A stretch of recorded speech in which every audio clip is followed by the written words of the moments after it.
Bonjour à tous, bienvenue sur Investir en crypto, j'espère que vous vous portez bien. Je vais vous faire une petite vidéo sur la crypto-monnaie Avax. Un abonné m'a posté un petit commentaire sur la chaîne YouTube et je me suis dit tiens, ce serait intéressant d'analyser Avax. Il me disait, donc c'est Pascal qui me disait que justement sur Avax il y avait un triangle de compression qui était en train de se former avec un objectif d'atteindre les 175 $, s'il casserait à la hausse. Donc j'ai réagi, je me suis dit bah tiens, je vais faire une petite vidéo et je vais vous montrer ce que j'en pense directement via une analyse technique. Alors juste avant, je vais vous montrer là ici Avax, il est ranké 11e, donc c'est quand même conséquent. Ça veut dire que s'il fait 175 $, parce que vous savez quand on a une cassure d'un triangle de compression, ça part très très rapidement à la hausse, il nous ferait un x2 là. Donc quand on est ranké déjà 11e, faire un x2 en très peu de temps, quand je dis très peu de temps, je pense à peut-être 7 jours, grand max. Je sais pas, faudrait qu'on voit le Bitcoin à mon avis faire aussi des folies de son côté. Donc ça bref, de toute façon on va faire une petite analyse technique. Aujourd'hui on a 88 $, et puis qu'est-ce qu'on voit d'intéressant, 21 milliards de market cap. Bref, on va analyser ça tout de suite graphiquement. Pour ceux qui ne me connaissent pas, moi c'est Rémi et ici on apprend à investir dans les cryptos et devenir rentable sur ce marché. Alors déjà, bon, vous avez vu, j'ai fait pas mal de dessins, j'espère que vous n'allez pas trop vous y perdre. Je l'ai fait parce que comme je prends plus de notes sur mon carnet directement, je préfère vous montrer les idées viennent plus rapidement. Donc de ce fait, moi ce que j'ai à vous montrer sur cette crypto-monnaie, c'est que déjà, si on se met en weekly, parce que c'est toujours important, je pense, d'analyser les choses de manière dézoomée. On peut voir, je vais enlever les dessins et je les remettrai juste après, que on a fait une ascension très importante. À partir d'ici jusqu'au plus haut qu'on a atteint, on a fait 17 000%. Donc tout ça, on l'a fait en 420 jours. C'est énorme. Pour une crypto-monnaie, c'est énorme. Elles ne font pas tout ce genre de performance. Donc là, on peut dire qu'effectivement, ça me fait penser un petit peu à, vous savez, AXS, Axie Infinity. Ce sont des cryptos qui font d'énormes performances en très peu de temps. Donc ce qui est important de savoir, c'est que dès lors qu'on fait ce genre de performance, investir à ce moment-là, c'est pas forcément la meilleure des choses. Parce que vu qu'on a déjà fait une ascension énorme, on risque de retracer. Et si je réactivais les dessins que je vous ai montrés, ici vous voyez qu'au niveau du retracement de Fibonacci, on est situé dans la zone des 0,382 et des 50%. Donc moi, je pense que si on doit investir sur cette crypto-monnaie et qu'on souhaite en tirer des rendements sur le long terme ou même sur le moyen terme, c'est-à-dire 1 an grand max, il faudrait mieux être patient. Pourquoi ? Moi, j'observe 2 zones qu'on pourrait aller chercher pour cette année 2022 avant de repartir plus haut. La première zone, elle est en vert juste ici, qui est entre les 76 et celle des 64 $. C'est une zone où on a vécu un déséquilibre, c'est-à-dire que nous ne sommes pas restés longtemps dans cette zone de prix. D'ailleurs, on peut peut-être le vérifier avec les volumes profile. Alors, c'est vrai qu'ici, on avait quand même été resté longtemps, mais je pense que suite à cette ascension très rapide, on pourrait très bien revenir sur ce palier dans un premier temps. Bon, ça vaudrait qu'on casse le triangle de compression vers le bas. C'est tout à fait faisable, mais on va aussi voir un scénario bullish juste après. Ensuite, si on doit repartir encore plus bas, vous voyez qu'on a des zones de liquidité ici à aller chercher, comme celle des 62 $, c'est-à-dire qu'on est parti rapidement à la hausse, on n'est pas revenu tester cet endroit. Donc toutes les personnes qui ont pris des positions dans le compte futur ici avec des gros effets de levier, ils ont mis leur stop et eux ils sont en mode tiens, moi j'attends que ça parte to the moon et puis je vais me mettre en break-even, donc je vais remettre mon stop loss au moment où j'ai pris ma position d'entrée et puis je suis safe.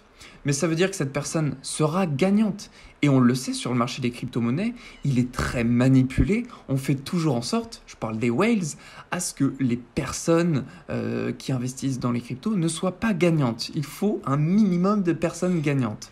Donc c'est avec une forte probabilité qu'on puisse aller chercher cette liquidité des 62 $. Ensuite, la seconde qui m'interpelle, c'est celle des 50 $. En plus de ça, c'est un prix psychologique. Donc ça, je dirais, c'est les paliers, on va dire, faciles à atteindre si on doit casser ce triangle de compression vers le bas. Maintenant, il y en a d'autres très intéressants. Et puis aussi, qu'est-ce qui fait qu'on pourra aller descendre encore plus bas ? Il y a cette zone de rechargement dans un premier temps, ce qui rend logique le fait qu'on puisse aller chercher cette zone-là déjà. Mais ensuite, il y a ici cette zone-là des 32 $ avec une mèche qui est venue très rapidement. On va se mettre en daily. Ici, On est venu tâter très rapidement. Il y a eu de gros ordres d'achat, à mon avis, positionnés juste là. Et on est remonté, on n'a jamais atteint cette zone. On ne l'a jamais réatteinte. Donc ça, c'est encore une prise de liquidité à réaliser. Alors on le fera peut-être dans le temps, peut-être pas tout de suite, peut-être au bear market, mais je pense qu'on y reviendra. Par rapport à ça, on voit également que l'extension Fibonacci que j'ai placée, alors on enlève ça rapidement, juste là, vous voyez, je l'ai positionné du plus haut jusqu'à ici, à ce niveau-là, eh bien on peut remarquer que l'extension 1,618 a une corrélation parfaite avec cette zone à aller chercher de liquidité. Et vous le voyez aussi, on a une belle zone de déséquilibre qui correspond à la zone de 0,786 et 0,886. Zone de rechargement aussi, mais encore plus exquise, si je puis dire. Genre c'est la meilleure zone à aller mettre des ordres si on doit tirer profit d'une crypto si elle repart un jour à la hausse. En plus de ça, au niveau des volumes profile, on voit qu'il y a un petit creux à ce niveau-là. Donc, oui, c'est peut-être possible qu'on aille rechercher, soit dans un premier temps les 30 $ ou un jour les 20 $. Maintenant, ça fait un scénario super pessimiste, mais je tiens à vous le souligner parce que, on ne peut pas toujours voir les choses de manière positive, tant bien même que c'est ce que j'aimerais qu'on fasse tout le temps sur cette chaîne YouTube, parler que des choses positives. Bon, maintenant, j'ai un autre truc à vous montrer qui n'est pas bullish du tout. On y viendra après au scénario bullish.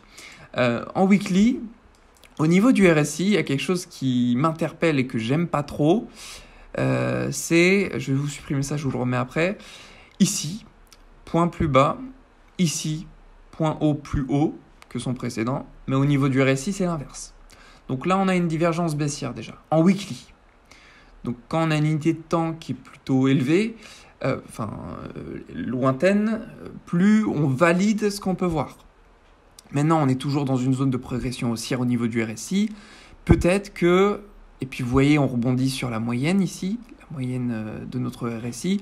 Si on passe dans cette zone vers la zone de survente, parce que je ne sais même plus comment on l'appelle, celle-ci, c'est pas très grave, et bien là, il y aurait cette forte chance à ce qu'on valide notre divergence et à ce qu'on parte aller chercher les targets que je vous ai énoncés tout à l'heure, vers le bas du coup. Maintenant, si je me mets en daily, encore une fois, scénario négatif à vous montrer.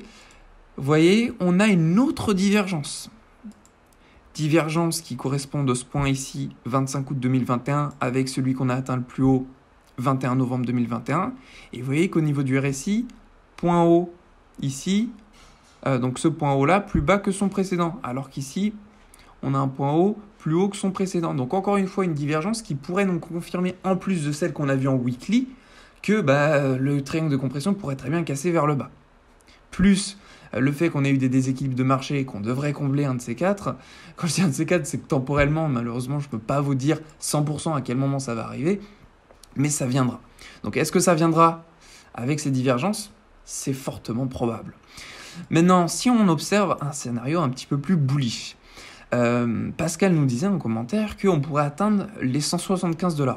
Alors, qu'est-ce qui fait qu'on pourrait atteindre ces 175 $? Déjà, avec cet objectif à aller chercher, vous voyez, on reprend tout simplement au moment où on a intégré là, le triangle de compression jusqu'au plus haut, on reporte ça à partir d'ici et on atteint, vous voyez, pile les 175 $, qui en plus de ça, un prix psychologique. Donc on pourrait aller très bien former un nouvel ATH si on devait être bullish et casser ce triangle à la hausse. Si je me mets en weekly, il y a quelque chose de très intéressant, un phénomène qu'on devrait peut-être valider à la clôture de ce dimanche soir. Et bien regardez, on a ici une ancienne bougie qu'on avait réalisée, donc c'est un marteau, bougie qui nous annonce tout simplement un retour à la hausse. Un marteau, c'est quoi? Je l'avais déjà expliqué dans une vidéo. C'est que vous avez une mèche longue comme ceci, avec un corps tout petit, comme ça, positif. Donc ça veut dire que là, on a un corps vert.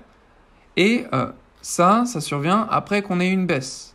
Donc ça veut dire qu'on a une puissance acheteuse, ce qui fait qu'on repart vers le haut. Et si on clôture ce week-end-là dans le vert ici, et qu'on a une bougie qui ressemble à peu près à ce qu'on avait vécu ici début décembre, alors on pourrait, pourquoi pas, casser tout ça et atteindre, pourquoi pas, la target des 175 $. C'est le seul scénario, enfin c'est le seul, on va dire, le seul justificatif, la seule chose que je vois qui fait que on pourrait redevenir bullish. Pourquoi aussi? Parce que en validant cette bougie qui deviendrait potentiellement un marteau, on ferait ici un point bas plus haut que son précédent. Maintenant, je vous ai énoncé les points bearish qui pourraient arriver de casser ce triangle à la baisse. Faites vos vérifications de votre côté, aussi de vos intuitions par rapport à ce qui pourrait arriver en annonce. J'ai été tout à l'heure, je vous remonte comme ça, on le fait en vidéo, sur CoinMarketCal. C'est intéressant de savoir qu'est-ce qui va arriver d'un point de vue fondamental. Je tape AVAX. Et là, il y a quelques petites choses intéressantes. Il faut approfondir ce qu'on voit là à l'écran. Il y a des choses, par exemple, phase 2, Avalanche, Import-Export, Mint. Voilà, moi, je ne suis pas spécialisé dans ce domaine-là. Maintenant, si vous pensez que ces annonces-là auront un impact énorme sur AVAX et qu'on ait une ascension suite à ce qui va arriver là, par exemple, le 28 avril, ou encore aujourd'hui, ou le 30 juin 2022, 30 septembre 2022, etc., oui, on pourrait avoir d'éventuelles montées pour cette crypto-monnaie. Maintenant, les dates qui nous sont annoncées, là, avril, juin, septembre, c'est lointain. Par rapport à ce triangle-là, on l'aura déjà dépassé. Vous voyez, la fin du triangle, par rapport à comment on l'a dessiné, on est 28 février 2022. Donc, on verra ce qui se passe. Voilà, je vous ai tout dit par rapport à moi, les choses dont je vois, soit d'un potentiel bearish ou plutôt bullish. J'ai pas d'avis à ce niveau-là. Pourquoi? Parce que de toute façon, si j'avais décidé de prendre une position en me disant que ça allait être, en voyant la crypto devenir bullish, dans tous les cas, j'aurais pris un stop pour me protéger. Donc, je m'en fiche un peu de savoir si c'est bullish ou bearish. Si je prends une position dans un compte futures pour cette crypto-monnaie-là, il y a mon stop qui va me protéger, que ce soit là ou soit à la baisse. Donc, dans tous les cas, j'ai envie de vous dire que vous ayez raison ou tort, vous ne perdrez jamais d'argent en utilisant justement des stop-loss. Ou en tout cas, vous minimiserez vos pertes. Maintenant, il faut surveiller le Bitcoin, voir ce qu'il nous fait. Il faut surveiller également les marchés traditionnels, donc S&P 500, Nasdaq, etc., qui nous annoncent quand le Bitcoin chute, parce que vous le savez. Quand on voit par exemple le Nasdaq, ici je me mets en 1 heure, le Nasdaq monter, bizarrement le Bitcoin monte. Et quand on voit le Nasdaq baisser, donc descend, hop, on revient sur Bitcoin, on descend. Et comme le Bitcoin est corrélé aux altcoins, tant bien même qu'on pourrait avoir une altcoin season, quand on a un crash, tout le monde subit. C'en est tout pour cette vidéo où je souhaitais vous montrer le triangle de compression qu'on avait sur la crypto AVAX. J'espère qu'elle a pu vous plaire. N'hésitez pas à me donner votre avis en commentaire et je saurai vous lire dans les plus brefs délais et puis aussi vous répondre en vidéo s'il est nécessaire de le faire. Je vous souhaite à tous une très belle journée, prenez soin de vous et on se retrouve dans la prochaine vidéo.